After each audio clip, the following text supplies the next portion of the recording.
അസമിലെ പൈക്കൻ റിസർവ് വനത്തിലെ ഗോൽപാറ ജില്ലയിൽ മനുഷ്യത്വത്തിനെതിരായ ഒരു ദുരന്തം അരങ്ങേറുന്നു. ആയിരക്കണക്കിന് കുടുംബങ്ങൾ പതിറ്റാണ്ടുകളായി ആ മണ്ണിൽ ജീവിച്ചവർ ഒറ്റ നിമിഷം കൊണ്ട് അനധികൃത കുടിയേറ്റക്കാരെന്ന് മുദ്രകുത്തപ്പെടുന്നു. എന്താണ് അസമിൽ നടക്കുന്നത്?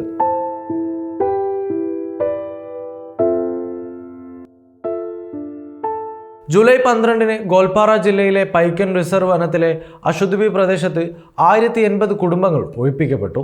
സംരക്ഷിത വനപ്രദേശമെന്ന് ആരോപിച്ചായിരുന്നു ഈ നടപടി. എന്നാൽ ഈ വനം സംരക്ഷിതമായി പ്രഖ്യാപിക്കുന്നതിന് മുമ്പ് തന്നെ ഏറെ പതിറ്റാണ്ടുകളായി അവിടെ താമസിച്ചവരാണ് ഈ കുടിയൊഴിപ്പിക്കപ്പെട്ട കുടുംബങ്ങൾ. വൈദ്യുതി, വെള്ളം തുടങ്ങിയ സർക്കാർ ആനുകൂല്യങ്ങൾ ലഭിച്ചവരാണ് അവർക്ക് ആ മണ്ണ് അവരുടെ വീടായിരുന്നു, അവരുടെ ജീവിതമായിരുന്നു. എന്നിട്ടും ബുൾഡോസറുകൾ തുടരെ വന്നു. വീടുകളെല്ലാം തകർക്കപ്പെട്ടു. കുട്ടികളുടെ കളിസ്ഥലങ്ങളും കുടുംബങ്ങളുടെ സ്വപ്നങ്ങളും എല്ലാം നിമിഷ നേരം കൊണ്ട് അവശിഷ്ടങ്ങളായി. പോകാനിടമില്ലാതെ വിദ്യാഭാര, ബെദ്പാരി പ്രദേശങ്ങളിൽ ഈ കുടുംബങ്ങൾ താൽക്കാലിക ടെൻറ്റുകൾ കെട്ടി അഭയം തേടി. പക്ഷേ അവിടെയും അവർക്ക് സമാധാനം ലഭിച്ചിരുന്നില്ല. വനമുദ്യോഗസ്ഥർ ഗ്രാമീണരെ ഭീഷണിപ്പെടുത്തി. തകർന്ന വീടുകളിൽ നിന്ന് ബാക്കിയായ ഷീറ്റുകളും മറ്റു വസ്തുക്കളുമൊക്കെ ശേഖരിച്ച് അല്പമെങ്കിലും പണം കണ്ടെത്താൻ ശ്രമിച്ചവരെയും അവർ തടഞ്ഞു. റോഡുകൾ വെട്ടിമുറിച്ചു. ആ പ്രദേശം ആകെ സ്തംഭിപ്പിക്കുകയായിരുന്നു. നിരാശയിലും രോഷത്തിലും ജനങ്ങൾ പ്രതിഷേധിച്ചപ്പോൾ യാതൊരു മുന്നറിയിപ്പുമില്ലാതെ പോലീസ് വെടിയുതിർത്തു. 19 വയസ്സുള്ള ഷാക്വർ ഹുസൈന്, ആ യുവാവിൻ്റെ ജീവൻ ആ വെടിയുണ്ടകളിൽ അങ്ങനെ അവസാനിക്കുകയായിരുന്നു. നിരവധി പേർക്ക് പരിക്കേൽക്കുകയും ചെയ്തു. ദൃക്സാക്ഷികൾ പറയുന്നു, ഒരു മുന്നറിയിപ്പും ഉണ്ടായിരുന്നില്ല.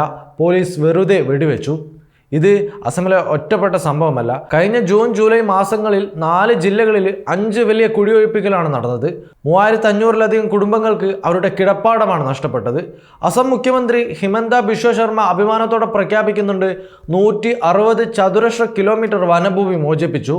50,000 പേർ ബാധിതരായി. എന്നാൽ ഈ മോചിപ്പിക്കൽ ആരായിരുന്നു? വനം കൊള്ളക്കാരായിരുന്നോ? അല്ല, ആ മണ്ണിൽ പതിറ്റാണ്ടുകളായി ജീവിക്കുന്ന ഈ രാജ്യത്തിന്റെ പൗരന്മാരെ. കഴിഞ്ഞ വർഷം സെപ്റ്റംബർ 9-ന് കാംപ്രൂപ്പ് ജില്ലയിലെ ദിഗാരു നദിയുടെ തീരത്ത് 2 ഗ്രാമങ്ങൾ പൂർണ്ണമായി പൊളിച്ചു നീക്കി. 240 വീടുകളാണെന്ന് തകർത്തത്. ബംഗാളി സംസാരിക്കുന്ന മുസ്ലിം കുടുംബങ്ങൾ, പതിറ്റാണ്ടുകളായി അവിടെ താമസിച്ചവർ, പെട്ടെന്ന് അങ്ങനെ ഭവനരഹിതരായി. അവർ തകർന്ന മേൽക്കൂരകളും കിടക്കകളും പാത്രങ്ങളും ഒരു ഒഴിഞ്ഞ ഭൂമിയിൽ സൂക്ഷിച്ചു വച്ചിരുന്നു. 3 ദിവസത്തിനു ശേഷം ഉദ്യോഗസ്ഥർ വീണ്ടും തിരിച്ചെത്തിയിട്ട് 2 മണിക്കൂറിനുള്ളിൽ പോകണമെന്നായിരുന്നു അപ്പോഴത്തെ കൽപ്പന. പോകാനിടമില്ലാത്തവർ സമയം ചോദിച്ചു, പക്ഷേ അനുവദിച്ചില്ല. പോലീസ് ബാക്കിയുള്ള വീട്ടുപകരണങ്ങൾ നശിപ്പിക്കുകയായിരുന്നു. പ്രതിഷേധിച്ചവർക്ക് നേരെ വെടിയുതിർത്തു. 19 വയസ്സുള്ള ഹൈദർ അലിയും 18 വയസ്സുള്ള ജുബാഹിർ അലിയും മരിച്ചു. ജുബാഹിറിനെ വെടിവെച്ച ശേഷം പോലീസ് അവൻ്റെ ശരീരം കുളത്തിലേക്ക് എറിഞ്ഞു. ഈ അനീതിക്ക് പിന്നിൽ ഒരു വർഗീയ അജണ്ട വ്യക്തമാണ്. മുഖ്യമന്ത്രി ഹിമന്ത ശർമ്മ പരസ്യമായി പറയുന്നു, ഒരു മതവിഭാഗത്തിൻ്റെ ജനസംഖ്യാ അധിനിവേശം തടയുക എന്നതാണ് ലക്ഷ്യം. ബംഗാളി സംസാരിക്കുന്ന മുസ്ലിം കർഷകരെ ചിതലുകൾ എന്ന് വിളിച്ച് അവരുടെ ജീവനോപാധികൾ നശിപ്പിക്കുന്നു. സോണിത്പൂർ, ചിരാങ്, ഉദൽഗുരി, കരിംഗഞ്ച്, ഹോജയ് തുടങ്ങിയ ജില്ലകളിൽ മനുഷ്യത്വരഹിതമായ കുടിയൊഴിപ്പിക്കലുകൾ തുടർന്നു വരികയാണ്. ഒരാഴ്ചക്കുള്ളിൽ സോണിത്പൂർ ജില്ലയിലെ ജാമുഗുരി ഹട്ടിൽ 25 മുസ്ലിം കുടുംബങ്ങളാണ് കുടിയിറക്കപ്പെട്ടത്. എന്തുകൊണ്ടാണ് ഈ വിവേചനം? കാസിരിംഗ, സോണായ് റൂപായി, ഗുവാഹത്തി, പോബിറ്റോറ എന്നിവിടങ്ങളിലെ വനം കയ്യേറ്റങ്ങൾ എന്തുകൊണ്ടാണ് ഇവർ അവഗണിക്കുന്നത്? വനം സംരക്ഷിക്കുക എന്നതാണ് ലക്ഷ്യമെങ്കിൽ എല്ലാ കയ്യേറ്റങ്ങളും തുല്യമല്ലേ?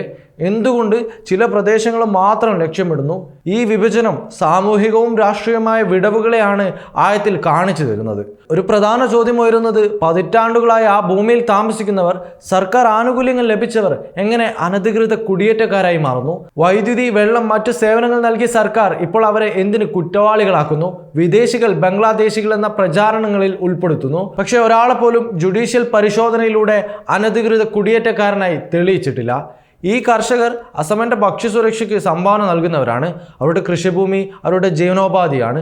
എന്നിട്ടും അവരുടെ ശബ്ദങ്ങൾ അടിച്ചമർത്തപ്പെടുന്നുണ്ട്. അവരുടെ വേദന മുഖ്യധാര സമൂഹവും മാധ്യമങ്ങളും കണ്ടില്ലെന്ന് നടിക്കുന്നുണ്ട്. അസമിൽ നടക്കുന്നത് രാജ്യത്തിൻ്റെ നാണക്കേടാണ്. ഒരു സർക്കാർ ജനങ്ങൾക്ക് സുരക്ഷിതമായ താമസ സ്ഥലം ഒരുക്കുന്നതിൽ പരാജയപ്പെട്ട് വർഗീയ വിഷം വമിപ്പിക്കുന്നു. BJPയുടെ അനധികൃത നുഴഞ്ഞുകയറ്റ പ്രചാരണം ജനങ്ങളെ ഭിന്നിപ്പിക്കുന്നു. എന്നാൽ ഈ മണ്ണിലെ പൗരന്മാർക്ക് ഭരണഘടനാപരമായ അവകാശങ്ങളുണ്ട്. നമ്മൾ ഒന്നിച്ചു നിൽക്കണം.